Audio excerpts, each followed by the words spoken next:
আচ্ছা, সবাই মনোযোগ দাও। গত অ্যাকাউন্টিং ক্লাসে আমরা অধ্যায় 2 এর লেনদেন এবং ডেবিট ক্রেডিট নির্ণয়গুলো শিখেছিলাম, তাই না? এবং একটা সমীকরণের অঙ্কটাও সমাধান করা হয়েছিল। তো তোমরা বাসায় কতটুকু প্র্যাকটিস করছো জানি না, তবে ট্রাই করবা, ট্রাই করলে সমীকরণ অঙ্কটা পারবা।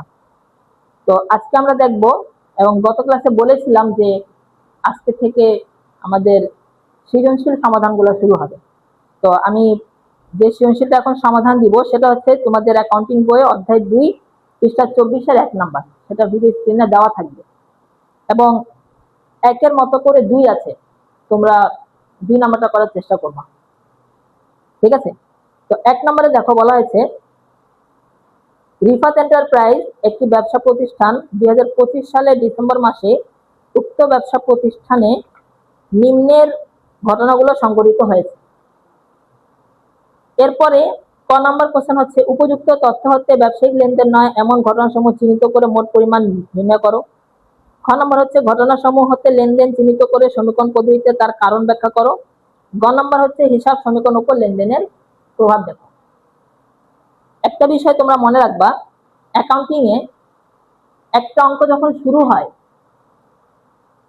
যেমন রিফাত এন্টারপ্রাইজের যে অঙ্কটা শুরু হয়েছে, তোমাদের ধারণা কি রিফাত এন্টারপ্রাইজে যে ঘটনাগুলো দেওয়া হয়েছে, যে লেনদেনগুলো দেওয়া হয়েছে, সেটা কি শুধু রিফাত এন্টারপ্রাইজের, নাকি এখানে অন্যান্য কোনো ব্যবসা প্রতিষ্ঠানের আছে? শুধু রিফাত এন্টারপ্রাইজের, ঠিক আছে?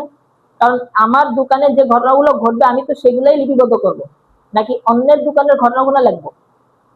তো এখানে রিফাত এন্টারপ্রাইজের ব্যবসা প্রতিষ্ঠানে নিম্নলিখিত লেনদেনগুলো সংঘটিত হয়েছিল। এখন ক নাম্বার আমার কাছে প্রশ্ন করেছে, লেনদেন নয় এমন ঘটনাসমূহ চিহ্নিত করে মোট পরিমাণটা বের করতে হবে। তার আগে তোমরা একটা বিষয় খেয়াল করো, যে এখানে খ নাম্বার একটা কোশ্চেন হয়েছে যে ঘটনাসমূহতে লেনদেন চিহ্নিত করে সমীকরণ পদ্ধতিতে কারণ ব্যাখ্যা করো। কারণ ব্যাখ্যা আর সমীকরণের প্রভাব এক কথা নয়। কারণ ব্যাখ্যা মানে হলো যে সমীকরণে কোনটা বৃদ্ধি হলো কোনটা ঘাটতি হলো সেটা বের করা। তা বোঝার জন্য তোমাদেরকে এই সমীকরণটা মনে রাখতে হবে, a = l + e। এখন এ মানে কি সম্পদ, এল মানে দায়, ই মানে মালিকানা সত্ত্ব। যে কোনো লেনদেন এই সমীকরণে একটা প্রভাব ফেলে, যে কোনো লেনদেন, ঠিক আছে? যে কোনো লেনদেনে হয়তো এ পরিবর্তন হবে, নয়তো এল পরিবর্তন হবে, নয়তো ই পরিবর্তন হবে। একটা বাড়লে একটা কমবে, একটা সম্পদ বাড়লে একটা সম্পদ কমবে, ঠিক আছে? এখন তোমার যদি এ বাড়ে তাহলে ই বাড়বে, আবার যদি এ কমে তাহলে ই কমবে। এটা স্বাভাবিক বিষয়। যদি সম্পদ কমে তাহলে মালিকানা সত্ত্ব কমবে। আচ্ছা, মনে করো আমার কাছে 50,000 আছে, এখান থেকে আমি 20,000 খরচ করলাম, তাহলে থাকে কত? 30,000, তাই না? এখন বিষয়টা দেখো, যখন আমার কাছে 50,000 ছিল, আমার সম্পদের পরিমাণ 50,000 ছিল এবং আমার মালিকানা সত্ত্বেও আমি 50,000 মালিক ছিলাম। যখনই আমার কাছ থেকে 20,000 খরচ হয়ে গেছে, তখন আমার 50,000 কি মালিকানা রয়েছে? থাকে নেই। ওই মালিকানা কমে কত টাকা হয়ে গেছে? 30,000। তার মানে একটা সম্পদ বাড়লে একটা কমছে, এবং সম্পদ কমলে মালিকানা সত্ত্ব কমছে। যদি সম্পদ বাড়ে তাহলে মালিকানা সত্ত্ব বাড়বে। প্রত্যেকটা ঘটনা লেনদেন হওয়ার কারণে এই সমীকরণে যে প্রভাবটা ফেলবে সেটাই আমাকে ব্যাখ্যা করতে বলা হয়েছে খ নাম্বারে, ঠিক আছে? তো এটার সমাধানটা তোমরা কিভাবে করবা? তার আগে ক নাম্বার দেখো। ক নাম্বারে বলা হয়েছে, উপযুক্ত তথ্য হতে ব্যবসায়িক লেনদেন নয় এমন ঘটনাসমূহ চিহ্নিত করে মোট পরিমাণ বের করো। তাহলে এটার জন্য ঘর কি নিবা? অ্যাকাউন্টিং এ বেশিরভাগ সময় এরকম ছকটা ব্যবহার করা হয়।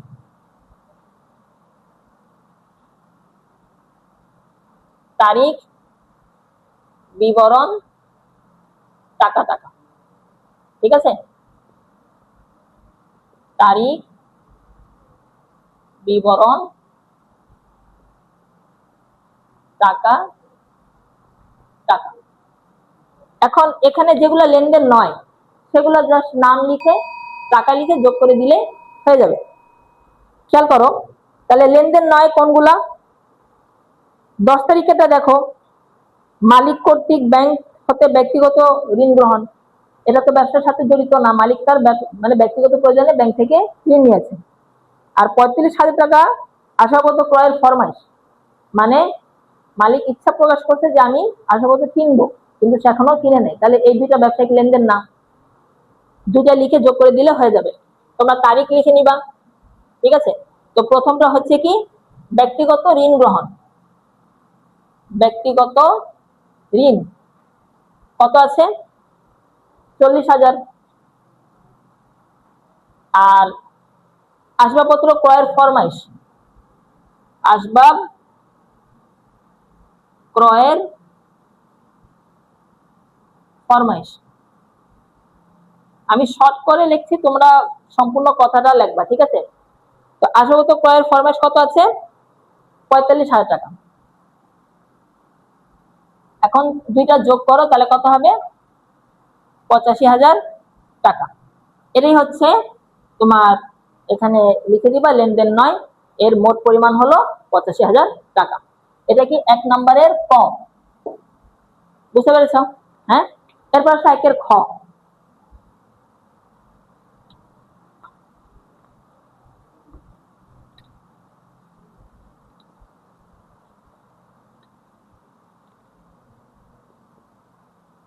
একের খতে কি আছে? বলা হয়েছে লেনদেন চিহ্নিত করে সমীকরণ পদ্ধতিতে কারণ সহ ব্যাখ্যা করতে হবে। তো এটার জন্য যে ঘরটা নিবা,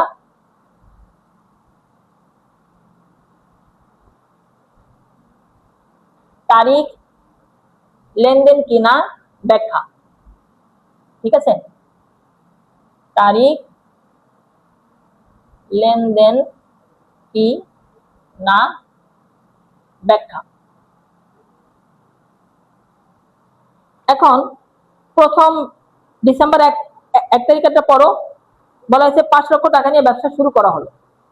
তাহলে 1 তারিখ কি আছে? ব্যবসা যেহেতু শুরু করেছে, তাহলে লেনদেন হয়েছে, তাহলে লিখবো লেনদেন। লেনদেন, ঠিক আছে? এখন এখানে আর্থিক অবস্থার কি ধরনের পরিবর্তন ঘটছে?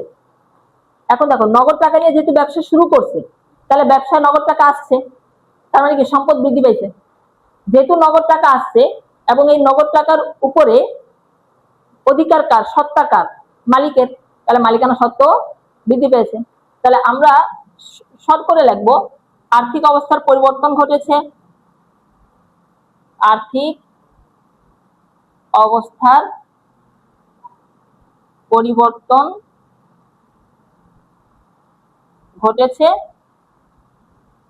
এবং ব্যবসায় নগদ টাকা বৃদ্ধি পেয়েছে এবং মালিকানা সত্ত্ব বৃদ্ধি পেয়েছে। যেহেতু দুইটাই বৃদ্ধি পেয়েছে, তাহলে এ ও ই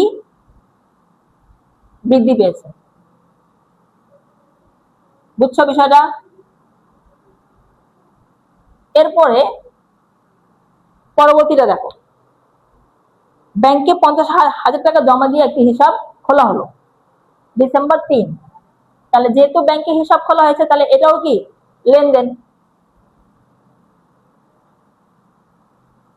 এখন এখানে সমীকরণে কি প্রভাব ফেলবে?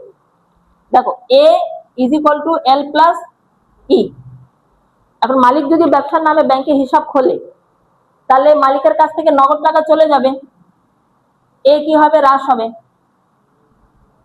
এবং যেহেতু মালিক ব্যাংকে হিসাব খুলেছে, তাই না? তো ব্যাংকও তো মানুষ, মালিকের সম্পদ, তাহলে আবারও এ বৃদ্ধি পেয়েছে।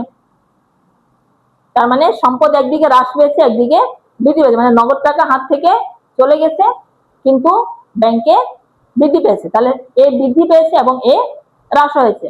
তাহলে এই কথাটা আমি বারবার লিখবো না, আমি জাস্ট লিখি আর্থিক অবস্থার পরিবর্তন ঘটেছে। তোমরা লিখবা, ডায়রি দিয়ে লিখবা এ বৃদ্ধি ও এ হ্রাস পেয়েছে। হ্রাস পেয়েছে। আবার বলি, কি লিখবা? যেহেতু আর্থিক অবস্থার পরিবর্তন হয়েছে, তাহলে সে কথাটা লিখবো আর্থিক অবস্থার পরিবর্তন ঘটেছে। যেহেতু নগদ টাকা হাত থেকে কমে গেছে, তাহলে এ হ্রাস পেয়েছে এবং ব্যাংকের সম্পদ বৃদ্ধি পেয়েছে, তাহলে এ বৃদ্ধি পেয়েছে। ক্লিয়ার বিষয়টা? এরপরে দেখো পরবর্তীটা, ধারে পণ্য ক্রয় 25,000 টাকা, তাহলে এটাও কি লেনদেন? কত তারিখ এটা? 5 তারিখ। এটাও কি লেনদেন? যেহেতু ধারে পণ্য ক্রয়, লেনদেন হওয়ার ফলে যেহেতু ধারে কিনেছি, টাকা তো যায়নি, তার মানে কি টাকা পাবে। আমরা ডেবিট ক্রেডিট ক্লাসে শিখেছিলাম না, ধারে ক্রয়, তাহলে ক্রয় সর্বদা ডেবিট, ক্রয় হিসাব ডেবিট। এখন চলে গেলে তো ক্রেডিট হবে। নগদ টাকা কি আমার কাছ থেকে গেছে? যায়নি, তাহলে দেখবো যে পাবো নাকি আমাকে দিবে। তাহলে ধারে ক্রয় করেছি, তাহলে আমার কাছে পাবে, আমরা পাওনাদার, ক্রেডিট। তো এখানে যেহেতু আমার কাছে টাকা পাবে, পাওয়ার মানে হলো লাইবিলিটি, তাই না? তাহলে আমার এল বৃদ্ধি পেয়েছে, তাই না? দায় বৃদ্ধি পেয়েছে, এবং যেহেতু দায় বাড়ছে এবং কিনেছে, এটা একটা খরচ হয়েছে না, তাহলে মালিকানা সত্ত্ব হ্রাস পেয়েছে। তাহলে এখানে লিখবো আর্থিক অবস্থার পরিবর্তন ঘটেছে, এল বৃদ্ধি ও ই হ্রাস পেয়েছে, হ্রাস পেয়েছে। বুঝছো বিষয়টা? এরপরে দেখো পরবর্তীটা, মালিক কর্তৃক ব্যাংক থেকে ব্যক্তিগত প্রয়োজনে ঋণ গ্রহণ। এটা তো লেনদেন হবে না, তা এটা আর এখানে লেখার প্রয়োজন নেই। 45,000 টাকা আসবাবপত্র ক্রয়ের ফরমাইশ প্রদান, এটাও লেনদেন হবে না। প্রদেয় হিসাবকে পরিশোধ 15,000 টাকা, এখন পাওনাদারকে পরিশোধ করে দিচ্ছি। তো পাওনাদারকে পরিশোধ করার ফলে আমার কাছ থেকে নগদ টাকা চলে গেছে, এবং পাওনাদার কি আর পাওনাদার থাকবে? পাওনাদার কমে গেছে না, তাহলে এল হ্রাস পেয়েছে এবং সম্পদও হ্রাস পেয়েছে। তাহলে লিখবো কত তারিখ এটা? 20।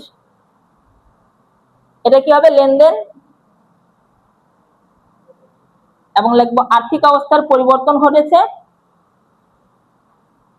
এ হ্রাস, দেখো দুইটাই হ্রাস হয়েছে না, এ এবং এল দুইটাই হ্রাস হয়েছে, তাহলে এক কথাই লিখে দেই, এ ও এল হ্রাস পেয়েছে।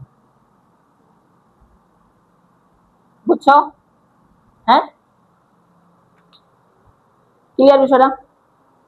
তাহলে প্রত্যেকটা এন্ট্রি এই সমীকরণে প্রভাব ফেলে, একটা কমবে একটা বাড়বে, হয়তো দুইটাই কমবে, ঠিক আছে না? এরপর দেখো গ নাম্বার,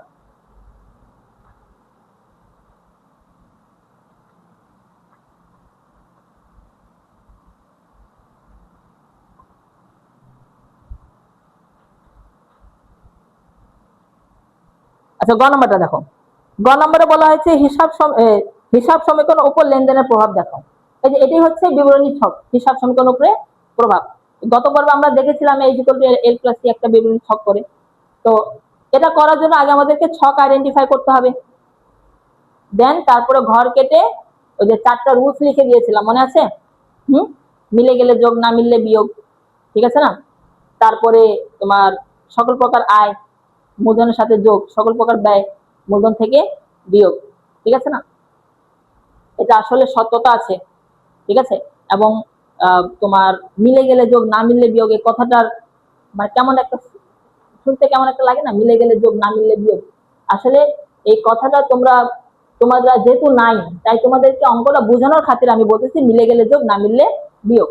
তোমরা একটা পরীক্ষা পার করে আসছো, অনেকে আছো যে এই ছকটা পারো না। তবে আসলে সম্পদ বাড়লে, ঠিক আছে, আমার নগদ টাকা বাড়লে যোগ হয়, নগদ টাকা কমে গেলে বিয়োগ হয়, ঠিক আছে, ইত্যাদি আরো অনেক বিষয় আছে। এজন্য শর্টকাটে যখন তোমরা করা শিখে যাবা, তখন তোমরা এটা নর্মালি সম্পদ বাড়ছে না কমছে, ব্যয় বাড়ছে না কমছে, দায় বাড়ছে না কমছে, এই সবকিছু ডিটেলসে বুঝতে পারবা। তো আগে দেখো ঘর আইডেন্টিফাই করি যে কয়টা ঘর হবে। ডিসেম্বর 1 তারিখে যদি তোমার ডেবিট ক্রেডিট করো, তাহলে কি হবে? 5 লক্ষ টাকা নিয়ে ব্যবসা শুরু করা হবে, তাহলে কি হবে? নগদান ডেবিট, মূলধন ক্রেডিট। এখান থেকে সম্পদের একটা ঘর পাচ্ছি এবং দায়ের একটা ঘর পাচ্ছি, তাই না? সম্পদে একটা ঘর, মূলধনে একটা ঘর, অর্থাৎ লেখি নগদ নামে একটা ঘর, মূলধন নামে একটা ঘর। এরপরে 3 নম্বরে বলা হয়েছে ব্যাংকে 50,000 টাকা জমা দিয়ে একটা হিসাব খোলা হবে, তাহলে জাবেদা কি হয়? ব্যাংক ডেবিট, নগদান ক্রেডিট। তো নগদ নামে তো ঘর আছেই, একটা ব্যাংক সম্পদ পাচ্ছি, তাহলে ব্যাংক নামে একটা ঘর হবে, তাই না? 5 নম্বরে ধারে পণ্য ক্রয়, তাহলে ডেবিট ক্রেডিট কি হচ্ছে? ক্রয় ডেবিট, পাওনাদার ক্রেডিট। এখানে পাওনাদার নামে একটা, দায় একটা পাওনাদার নামে ঘর পাচ্ছি, তাই না? এখানে পাওনাদার মূলধন, এখানে নগদ, ব্যাংক নামে একটা ঘর পাইলাম। অর্থাৎ এটাকে আমরা সম্পদ পাশ বিবেচনা করি, এটাকে দায় প্লাস মালিকানা সত্ত্ব এই পাশটা বিবেচনা করি। ঠিক আছে, ঘর আইডেন্টিফাই করছি। এরপরে 45,000 টাকা আসবাবপত্র ক্রয়ের ফরমাইশ। 10 নম্বরে আছে হলো ব্যক্তিগত প্রয়োজনে ঋণ গ্রহণ, এগুলো তো লেনদেন না। তারপরে পাওনাদারকে পরিশোধ 15,000 টাকা, পাওনাদার ডেবিট, নগদান ক্রেডিট। তো পাওনাদার নামেও ঘর আছে, নগদ নামেও ঘর আছে। তাহলে আমার মনে হয় আর কোনোটা ঘর হবে না। সম্পদ দিকে হবে নগদ, ব্যাংক, আর দায় দিকে মূলধন আর হচ্ছে পাওনাদার। তো 4টা ঘর পেয়েছি, তাই না? তোমরা খেয়াল করে দেখবা, যত দ্রুত ডেবিট ক্রেডিট করতে পারবা তত দ্রুত ঘর আইডেন্টিফাই করতে পারবা। বলেছিলাম না, শুধু সম্পদ নামে ঘর হবে, দায় নামে ঘর হবে, কোনো খরচের নামে ঘর হবে না। 2টা ঘর 99% সময় ফিক্স আছে, নগদ এবং মূলধন। তো আমরা বিবরণী ছকটা আগে আঁকি।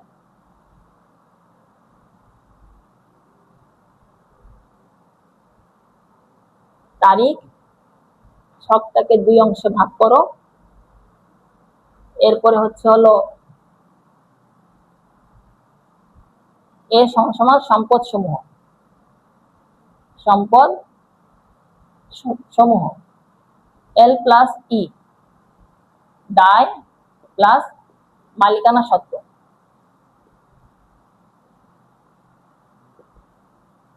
ঠিক আছে, আর শেষে একটা ঘর হচ্ছে হলো মন্তব্য। ঠিক আছে, সম্পদে দায় পাশে 2টা ঘর, একটা পাওনাদার আর একটা মূলধন। আর সম্পদের পাশে 2টা ঘর, একটা নগদ আর একটা হচ্ছে ব্যাংক। আর মাঝখানে সমান চিহ্ন, এটা হচ্ছে তারিখ। তোমাদেরকে বলেছিলাম সমান চিহ্নর এই পাশকে ডেবিট বিবেচনা করবা, এই পাশকে ক্রেডিট বিবেচনা করবা। ডেবিট ক্রেডিট করে ডেবিটেরটা যদি ডেবিট হয় তাহলে মিলে গেল, আর যদি ডেবিটে যদি ক্রেডিট হয়ে যায় তাহলে মিলেনি। এখন প্রথম এন্ট্রিটা যদি আমরা পড়ি, 5 লক্ষ টাকা নিয়ে ব্যবসা শুরু, ডিসেম্বর 1। তাহলে ডেবিট ক্রেডিট কি হয়? নগদান ডেবিট, মূলধন হিসাব ক্রেডিট। দেখো, নগদকে ডেবিট হওয়ার কথা ডেবিট হয়েছে, মূলধনকে ক্রেডিট হওয়ার কথা ক্রেডিট হয়েছে। তাহলে 5 লক্ষ 5 লক্ষ।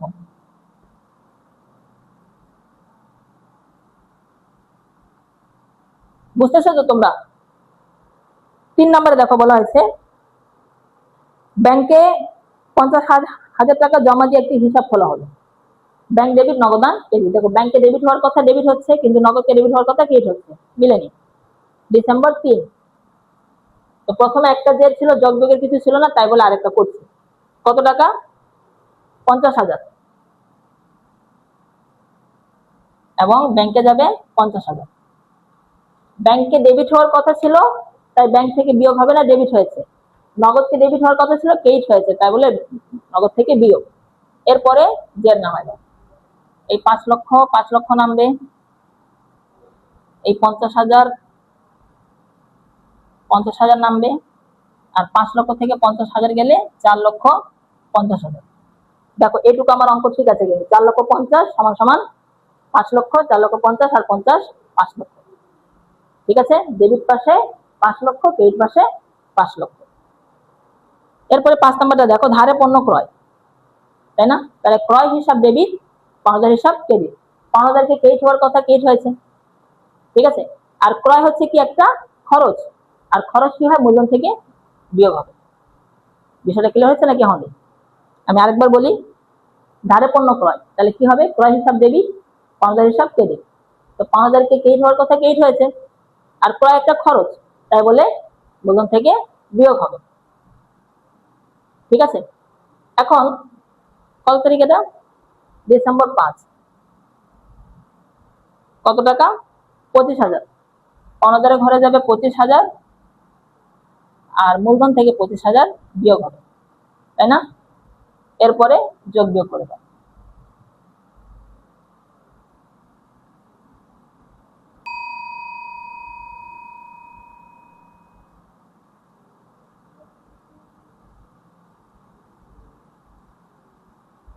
5 লক্ষ থেকে 25,000 গেলে 4,75,000। ঠিক আছে, দেখো তো 4,50,000, 50, 5 লক্ষ, আর 25,000 4,75,000, 5 লক্ষ। মিল আছে না? এরপরে 10-15 তো লেনদেন না, 20 তারিখেটা প্রদেয় হিসাবকে পরিশোধ। তাহলে পাওনাদার ডেবিট, নগদান ক্রেডিট। পাওনাদারকে ক্রেডিট হওয়ার কথা, সে ডেবিট হয়েছে। নগদকে ডেবিট হওয়ার কথা, সে ক্রেডিট হচ্ছে। ঠিক আছে, তোমরা কি বুঝতে পারতেছো নাকি না? তোমরা প্রয়োজন হলে ডেবিট ক্রেডিট পাশে করে নিবা, যদি পরীক্ষার হলে সময় থাকে। ঠিক আছে, তাহলে এটা হচ্ছে ডিসেম্বর 20। নগদ থেকে বিয়োগ হবে কত? 15,000, এবং পাওনাদার 15,000 কমে যাবে। ঠিক আছে, এখানে একটা বিষয় বুঝাই। এই যে আমরা বলি না, মিলে গেলে যোগ, না মিললে বিয়োগ। না মেলা মানে হলো হয়তো দায় হ্রাস পেয়ে যাবে, মিলেনি। ঠিক আছে না? এই যে ক্রেডিটে কি আছে? দায় এবং মালিকানা সত্ত্ব। যদি দায় বৃদ্ধি পায়, এই পাশে ক্রেডিট পাশে চিন্তা করতে বলছি, দায় যদি বৃদ্ধি পায় মানে ক্রেডিট হয়, তাহলে বৃদ্ধি পেল, মিলে গেল, অর্থাৎ যোগ হয়ে যাবে। এখন দায় ক্রেডিট আছে, তাকে ডেবিট যদি করতে পারি, মানে কমাইতে পারি, তার মানে কি মিলেনি, অর্থাৎ ক্রেডিটের জায়গায় কি হয়ে যাবে? ডেবিট হয়ে যাবে, কমে যাবে। কমে গেলে বিয়োগ হয়ে যাবে। এই কথাটাকে আমরা শর্টে বলছি মিলে গেলে যোগ, না মিললে বিয়োগ। এই 4টা কথা মনে রাখলে কিন্তু বড় বড় অঙ্ক সমাধান করা যায় সমীকরণে। ঠিক আছে, এখন দেখো যদি বিয়োগ করি তাহলে কত হবে? 4,50,000 থেকে 15 গেলে 4,35,000। এখানে হবে 50,000। 25 থেকে 15 গেলে 10,000, আর এখানে হবে 4,75,000। এক্সট্রা দাগগুলো তোমরা মুছে দিবা। এদিকে দেখো 4,35,050 কত হবে? 4,85,000। এদিকে হবে 4,85,000। মিলেছে না? সেম ভাবে সৃজনশীল 2 আছে। তোমরা সৃজনশীল 2 করার চেষ্টা করবা। নেক্সট ক্লাসে আমরা 3 এবং 4 সমাধান করব। ঠিক আছে।